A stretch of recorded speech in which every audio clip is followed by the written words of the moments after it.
Olá a todos os amigos aqui presentes do Núcleo Chico Xavier. Estamos aqui mais uma vez reunidos e agradecidos a Jesus por essa oportunidade de trabalho,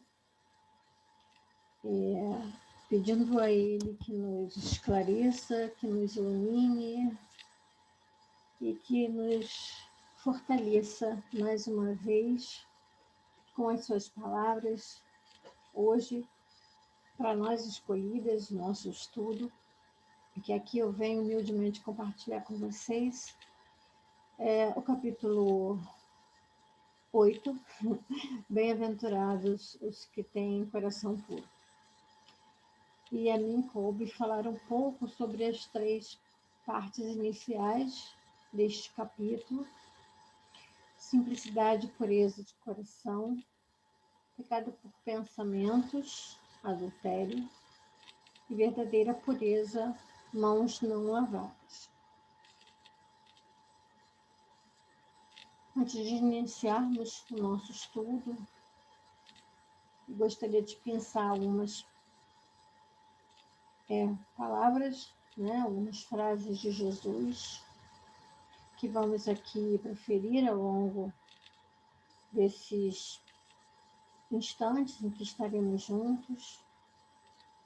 E aqui, nesse momento, já agradecidos mais uma vez, e em prece pedimos a Jesus: Senhor, abençoa-nos, a todos nós, aos nossos queridos, aos nossos irmãos internados e desencarnados, aqueles que padecem, Senhor, e buscam em Ti os olhos da bondade, da compaixão, e aqueles, Senhor, que vos agradecem.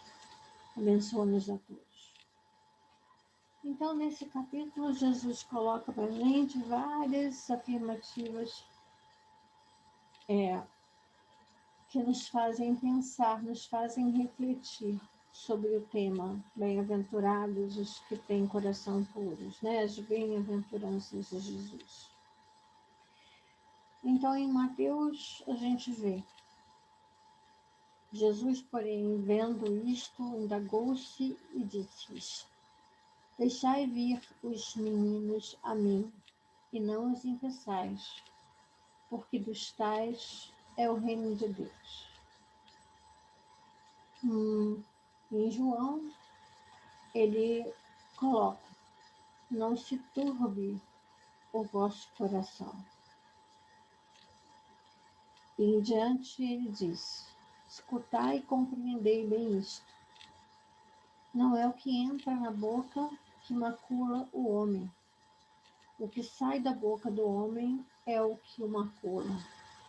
O que sai da boca procede do coração, e é o que torna impuro o homem.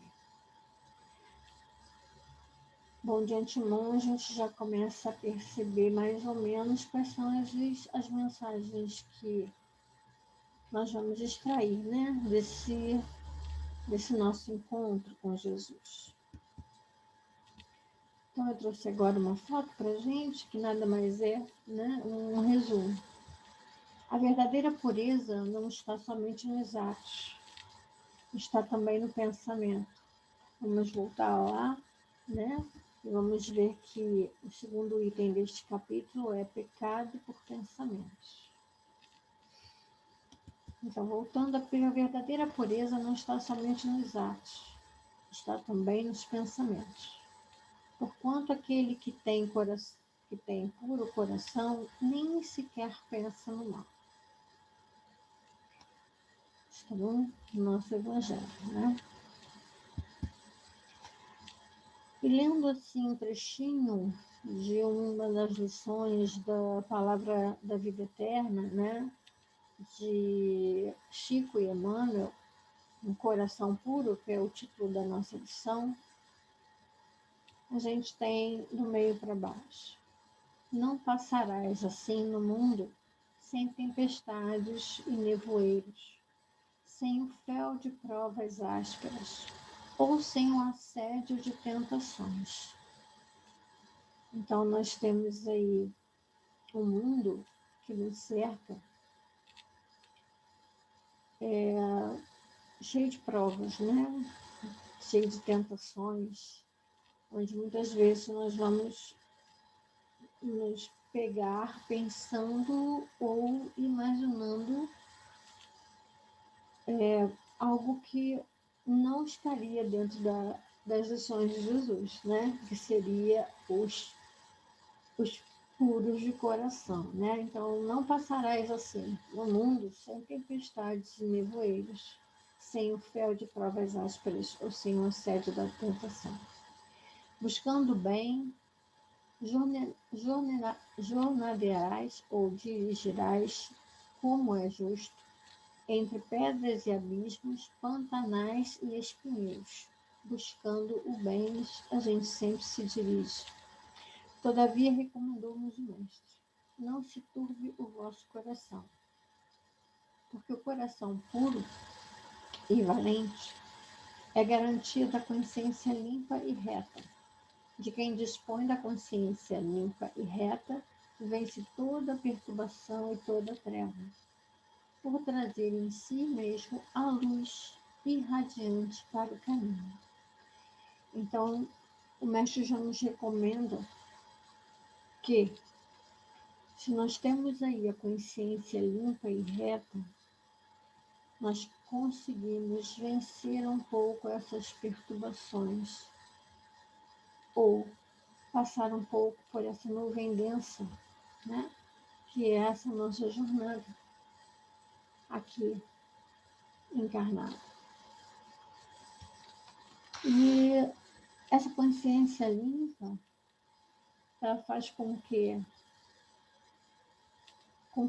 possamos trazer junto, né, conosco, uma luz. E essa luz vai irradiar o nosso caminho, como se fosse um farol, né, iluminando a nossa navegação. Então, esse é o ensinamento maior de Jesus, quando ele diz para a gente, não se turbe o vosso coração. Mantenham sempre limpo, consciência limpa, né? E com isso você tem uma luz. E essa luz há de seguir conosco durante a nossa jornada. Bom, bem-aventurados puros de coração, porque verão a Deus. E aí Jesus fala um pouco sobre a questão da infância. Nós já vimos isso aqui, né? Vários palestrantes maravilhosos falando sobre essa questão. Eu não vou me aprofundar nessa questão, eu estou trazendo um todo, um apanhado como um todo, para a gente poder se apegar um pouco à questão do coração puro. Então, essa pureza de coração é inseparável da simplicidade e da humildade. Então, da mesma forma que as crianças, que a infância, né, tem essa correlação direta com a simplicidade, com a humildade. Então, Jesus coloca que todos aqueles que se igualarem ou que se pensarem, né, mais humildes e mais simples, ou que se fizerem realmente mais humildes e mais simples, vão poder, né, chegar mais próximo a ele.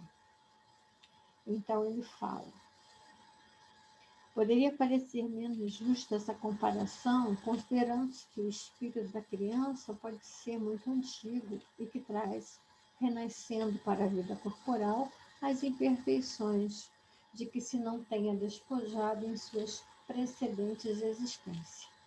A criancinha, não havendo podido ainda manifestar nenhuma tendência perversa, ou seja, porque ela ainda não manifestou nenhuma tendência das quais trouxe das suas reencarnações passadas, ou que neste período de infância possa ter contato com algum ensinamento que venha a amenizar, né, essas mais tendências ou depurar, né, algumas mais inclinações.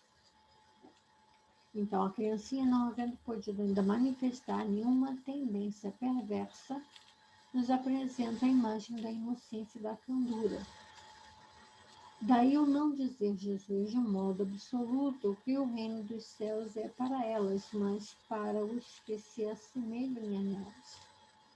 Então, o reino dos céus é para aqueles que trazem no coração simplicidade e humildade. E por isso é que Jesus toma a infância como emblema dessa pureza. Porque realmente as crianças, elas são esse exemplo, né? Mais puro que nós temos dentro do que dessa vida, né, corpórea que nós passamos, né? É um dos exemplos mais puros. E aí eu trouxe para a gente refletir uma lição. E essa lição se chama O que é o amor? Então vamos ler juntos. Em uma sala de aula, haviam várias crianças. Quando uma delas perguntou à professora: Professora, o que é o amor? E a professora sentiu que a criança merecia uma resposta à altura da pergunta inteligente que fizera. Como já estava na hora do recreio, pediu para que cada um desse uma volta pelo pátio da escola e trouxesse o que mais despertasse nele o sentimento de amor. As crianças saíram apressadas e, ao voltarem, a professora disse: Quero que cada um mostre o que trouxe consigo. A primeira criança disse: Eu trouxe esta flor, não é linda? A segunda criança falou: Eu trouxe esta borboleta. Veja o colorido de suas asas. Vou colocá-la lá em minha coleção. A terceira criança completou: Eu trouxe este filhote de passarinho. Ele havia caído do ninho, junto com o outro irmão. Não é uma gracinha? E assim as crianças foram se colocando. Eu gostaria de chamar a atenção, né, de vocês, assim como me chamou a atenção, a flor, a borboleta, o filhote de passarinho, o que são criações divinas, né? E as crianças foram, uma a uma, buscar aquilo que elas mais se assemelhavam ao que era o amor. Terminada a exposição, a professora notou que havia uma criança que tinha ficado quieta o tempo todo. Ela estava vermelha de vergonha, pois nada havia trazido. A professora se dirigiu a ela e perguntou: Meu bem, por que você nada trouxe? A criança timidamente respondeu: Desculpa, professora. Vi a flor, mas vi a flor e senti o seu perfume. Pensei em arrancá-la, mas preferi deixá-la para que seu perfume exalasse por mais tempo. Vi também a borboleta, leve, colorida, ela parecia tão feliz que não tive coragem de aprisioná-la. Vi também o passarinho, caído entre as folhas. Mas ao subir na árvore, notei o olhar triste de sua mãe e preferi devolvê-lo ao ninho. Portanto, professora, trago comigo o perfume da flor, a sensação da liberdade da borboleta e a gratidão que senti nos olhos da mãe do passarinho. Como posso mostrar o que trouxe? A professora agradeceu a criança e deu a nota máxima, pois ela fora a única que percebera que só podemos trazer o amor no coração. O amor, né, é um sentimento que faz o nosso coração pulsar, que faz o nosso coração falar. Não é algo objetivo, né? Ele é subjetivo. Assim como é o perfume, a sensação da liberdade da borboleta, como é sentir o olhar da mãe do passarinho, né? Que a criança mesmo coloca. Então, quando a criança coloca essas questões que eu senti o perfume e pensei em não arrancá-la, porque eu preferi deixar o perfume para exalar por mais tempo, a borboleta leve e colorida, para que ela possa ser mais feliz, não ser aprisionada. O passarinho, levei até a mãe do passarinho, né, e não quis colocá-lo numa gaiola. Tudo aquilo é a exclusão da ideia de orgulho e de egoísmo. Que quando nós, né, quando na infância, quando corações puros, quando a simplicidade e a humildade existe mais no coração, que se iguala ao coração das crianças, essas coisas são mais perceptíveis. Elas conseguem se sobressair. E a presença da professora aqui é a presença, né, desse responsável, que no caso da mãe, né, quando uma criança começa, né, o pequeno, o espírito quando encarna, assim, na sua infância, essa mãe, esse responsável, ele, ele tem, né, essa, eu não digo responsabilidade, né, mas esse cuidado, né, teria esse cuidado de estar conduzindo essa criança a perceber alguns valores mais nobres, né, que não materiais, mas os valores mais nobres, que justamente são aqueles que vão nos conduzir melhor a nossa jornada. Então, quando está falando valores mais nobres, eu pensei com crianças, eu pensei em que exemplos a gente poderia estar falando, né, sugerindo, até mesmo para as nossas crianças. E aí a gente encontra vários, né? Fortalecimento dos valores, crianças e jovens em ações sociais. Você colocar a criança, você colocar o adolescente, até mesmo o adulto, né, a contribuir para o bem, a fazer algo que possa sustentar a vida, né, esse meio ambiente tão bem elaborado, tão bem criado por Deus para todos nós. Aqui no caso seria uma coordenação feita, né, que foi para limpar um local que deveria estar sujo, você vê as crianças, né, um coordenador, um adulto, coletando algum material. Então, a gente já começa a colocar aquela criança em contato com uma responsabilidade social ou moral, né, importante.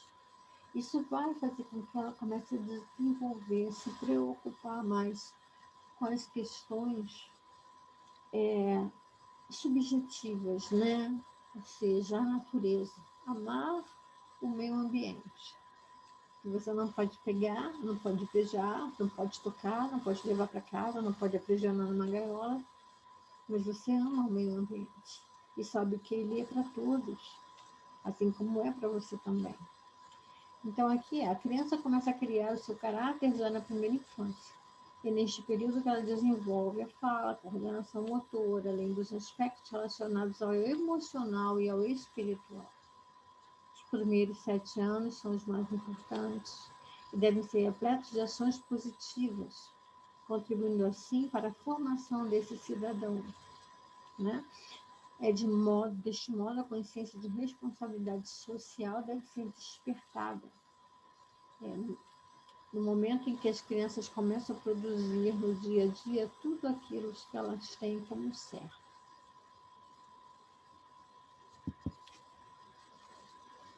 O segundo item que nós vamos falar e que passa pelo mesmo pensamento, né, é pureza de coração, é pecados por pensamentos adultérios. Então, em Mateus está: aprendestes que foi dito aos antigos: não cometereis adultério. E eu, porém, vos digo que aquele que houver olhado uma mulher com mau desejo para ela, já em seu coração cometeu adultério com ela. E aí a gente tem a explicação, né? Que a palavra adultério não deve ser relacionada ou não deve estar absolutamente relacionada, entendida a um exclusivo sentido da palavra, né? Mas a uma imagem que dá a ela uma percepção maior. No caso aqui, Jesus entregou essa palavra com uma extensão maior para designar o mal, o pecado, todo e qualquer pensamento maldoso. Então, são pensamentos maus. E a gente pode voltar lá no início, né, do nosso estudo, e aí eu vou voltar aqui, se me permitem. A gente pode ir lá, voltar aqui, né, justamente aqui, que ele fala aqui nessa lição de Emmanuel, e colocar aqui, ó. Recomendou-nos o Mestre: não se turbe o vosso coração, porque o coração puro e valente é garantia da consciência limpa e reta. Consciência limpa e reta, pensamento puro. E quem dispõe da consciência limpa e reta, vence toda perturbação e toda tarefa, por trazer em si essa luz irradiante para o caminho. Então, que Jesus nos fala também, mais uma vez, puros de coração, é justamente isso quando a gente está aqui, né? Pecado por pensamentos. Então, quando ele fala: não cometereis adultério, porque vos digo que aquele que houver olhado para uma mulher com mau desejo para com ela, já em seu coração cometeu adultério. Então, é já em seu coração. Então, o coração seria, na realidade, a nossa mola maior, né? É o que está no nosso coração. Então, esse designar o mal, o ruim. Então, eu trouxe para vocês aí, para a gente poder pensar um pouco a questão. Primeiro, né, notória, do que é pensar e realizar o mal, né? Porque pensar o mal e realizar o mal, pensar já é ruim, né? Pensar e realizar o mal, pior fica. Quando muitos falam, né, sobre a questão de não sujar as ruas, e ao mesmo tempo passa ao lado de um irmão que trabalha na coleta de lixo, né, na arrumação das ruas, ele passa e joga lá o seu lixo na rua, distraído ou não, né? Isso aqui só é cometer um ato que não é um ato muito bem visto, né? Muito bonito, né? Então, é fazer o mal, aquele que talvez tenha nem pensado, mas fez. Ou também nem pensou em não fazer, né? Existe essa colocação. Eu não teve cuidado. Então, Joana diz assim: pensar bem ou mal é uma questão de hábito. É verdade. Acabei de falar, né? A gente tem que ter, é um hábito, a força do hábito. É uma coisa que passa pela nossa cabeça, às vezes sem muita dificuldade, né?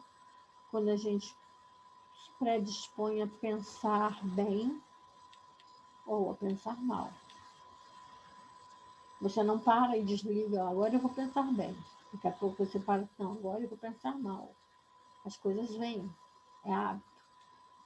Toda vez que ocorrer um pensamento servil, doentio, perverso, malicioso, injusto, tudo que a gente não quer, de imediato substitua-lo por um digno, saudável, amoroso, confiante, justo, que é tudo que a gente quer, sustentando-o com uma onda de irradiação do desejo de que assim será realizado, de que assim seja realizado. É a força do pensamento, né? A força do pensamento, como a gente já sabe, né? Vamos dizer assim, a gente está careca de saber. Quanto mais a gente pensa no bem, mais o bem nos favorece, né? Quanto mais a gente pratica o bem, mais o bem nos acolhe. E isso é uma onda, essa onda de amor, essa onda de fazer o bem, é uma onda que ela vai se estendendo e vai tomando, né, tudo aquilo que está ao nosso redor. E que muitas vezes a gente ouve, né? A gente ouve algumas pessoas falam assim, mas você é tão boba, você é tão boazinha, mas você não pode fazer sempre assim, não. Você não pode pensar assim, não. E aí a gente pensa, nossa, eu nem sei, né? A gente tem que separar, né, as questões das outras pessoas, porque também se elas falam, não é nem por maldade, nem por crítica, né? É porque talvez elas não comentaram essa onda dentro delas. E também, às vezes, a gente quer fazer tanto, quer fazer tanto, quer fazer tanto, e às vezes acaba colocando os pés pelas mãos, né? E não sabe praticar o bem. Né? E acaba fazendo,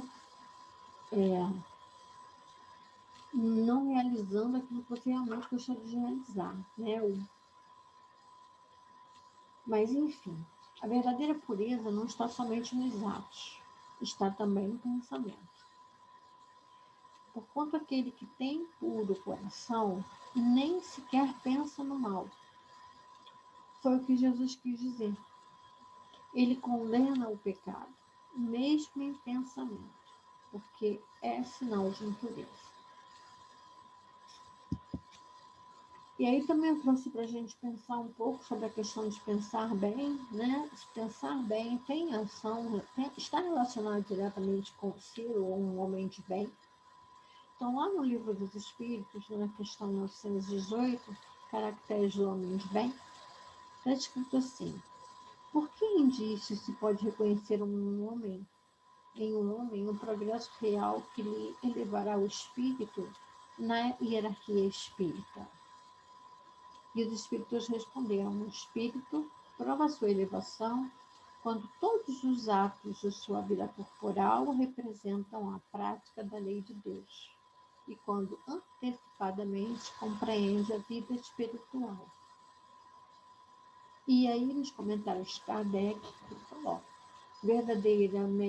verdadeiramente homem de bem é o que pratica a lei da justiça, amor e caridade, na sua maior pureza. Se interroga a própria consciência, os seus pensamentos sobre os atos que praticou ou que irá praticar. Perguntará se não transgrediu essa lei ou se transgredirá, se não fez mal ou se fará, se fez todo o bem que podia, se ninguém tem motivos para dele se queixar. Enfim, se fez aos outros o que desejara que lhe fizessem, possuído o sentimento de caridade e de amor. São esses sentimentos que vêm à nossa cabeça toda vez que a gente pensa no bem, né? A gente pensa no bem pensando em caridade, pensando em amor. Esses são os pensamentos. Então, Emmanuel coloca assim: os bons pensamentos produzem sempre o máximo bem sobre aqueles que representam os seus objetivos.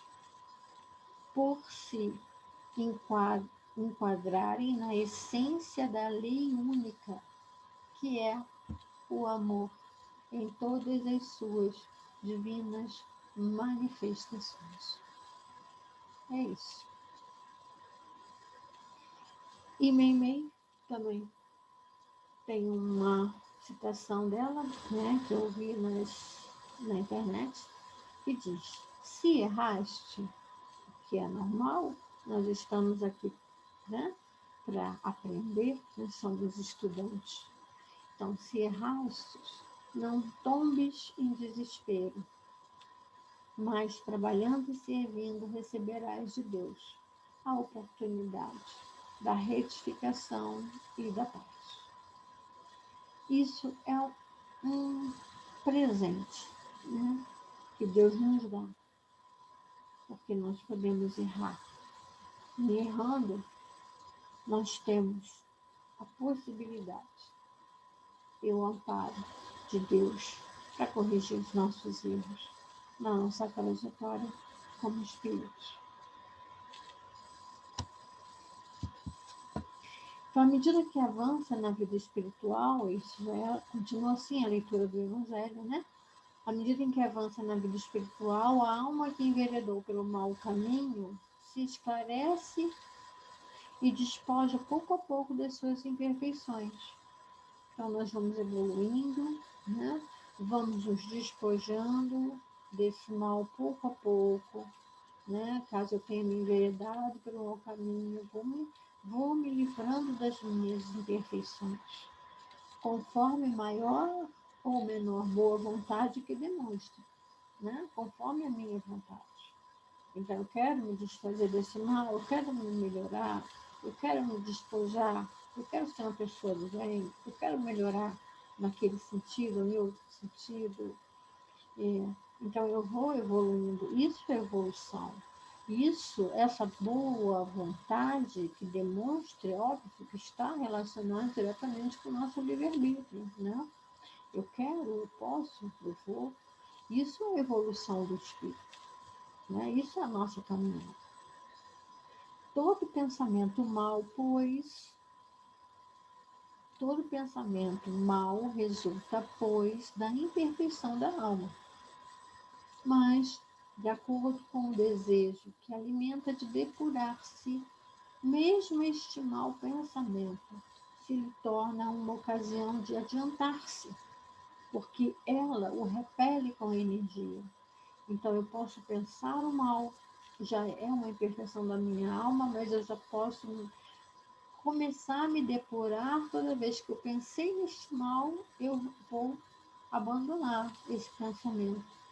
Tá? Como diz, né, Joana naquela citação. Pense em coisas boas, saudáveis, né? Isso já é uma coisa muito positiva. É indício de esforço por apagar uma mancha, não ceder, né? E se apresentar oportunidade de satisfazer ao mau desejo, não ceder a isso. Depois que haja resistido, sentir-se mais forte, sentir-se-á, né, mais forte e mais contente com a sua vitória. E dos pequenos aos grandes atos, a gente tem que estar sempre abolindo. Isso quer dizer que quando a gente fala em maus pensamentos e maus atos, é dos pequenos aos grandes. É do falar mal do vizinho, é do abuso dos vícios, é do ceder a delitos. Então, esses maus pensamentos ou esses maus atos são dos pequenos aos grandes, tá? As fofocas,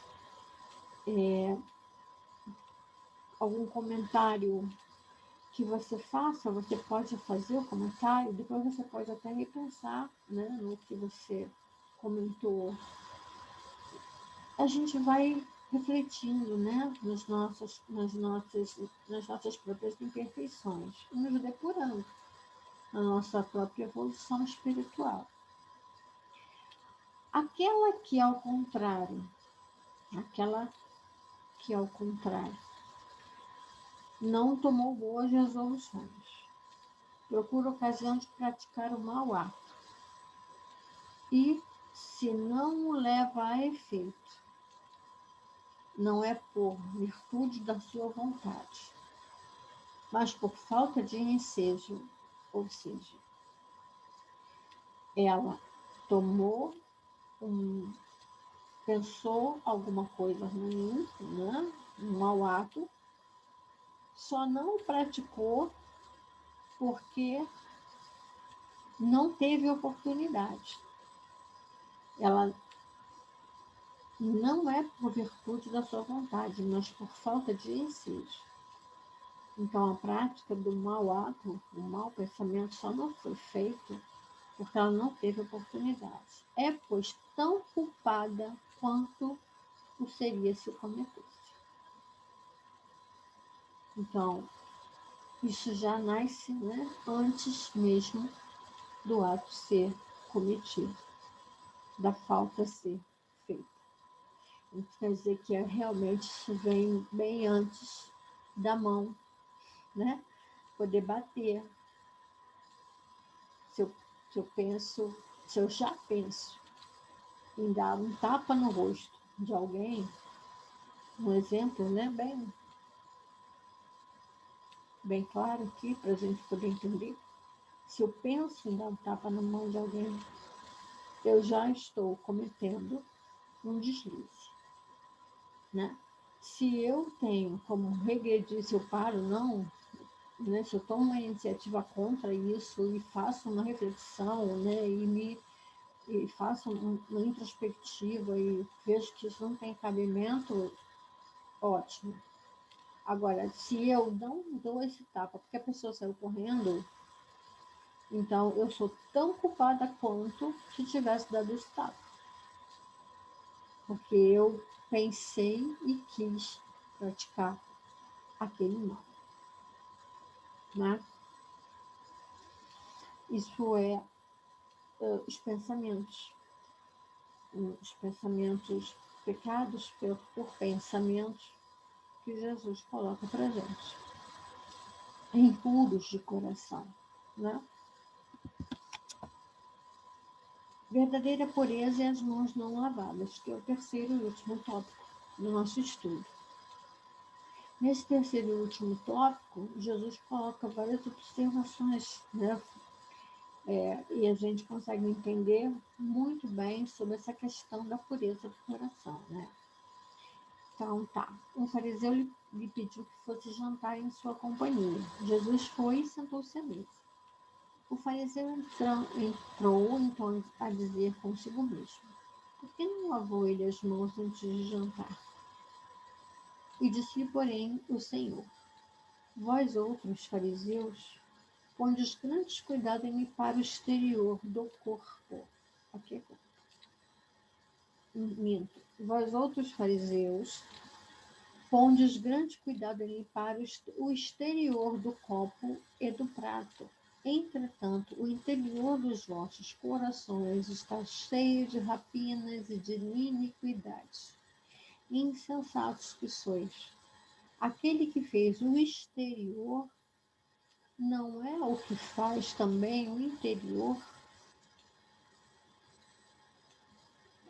Então, Jesus mostra para gente que eu não posso pensar, né, aqui em limpar o exterior do copo se eu não penso no interior desse copo. E o interior do copo para gente seria o nosso coração. E o exterior seria o nosso dia a dia. Por que eu vou ser delicada, mansa, compreensiva, em alguns momentos para algumas coisas, em outras coisas eu não sou. Porque em grandes considerações eu tomo garantindo a salvação, né? Pensando na religião, mas algumas práticas exteriores eu não sigo aquilo que foi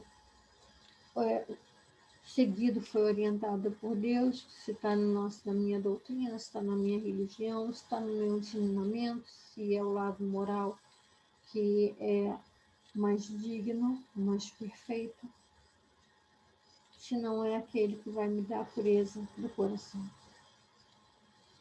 E depois ele coloca: escutar e compreender bem isto. Não é o que entra na boca que macula o homem, é o que sai da boca do homem é o que o macula. O que sai da boca procede do coração, e é o que torna impuro o homem. Porquanto do coração é que partem os maus pensamentos. É o que está cheio o nosso coração.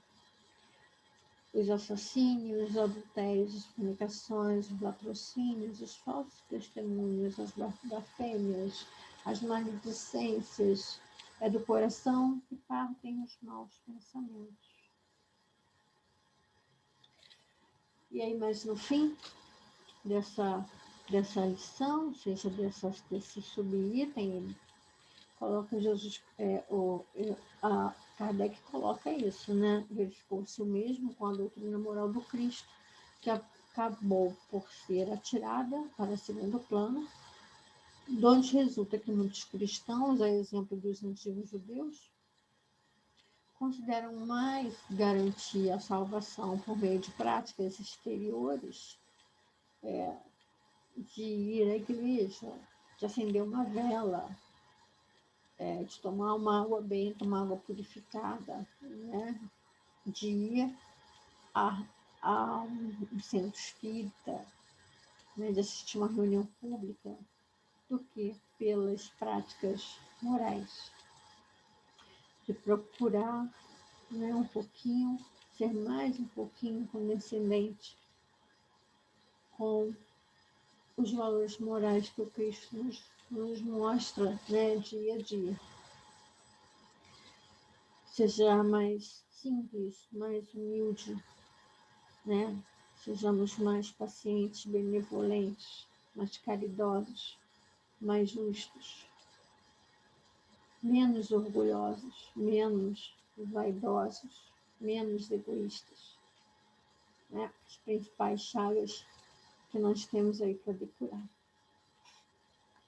Então, que sigamos aí com o nosso coração puro, porque é do coração que partem os maus pensamentos.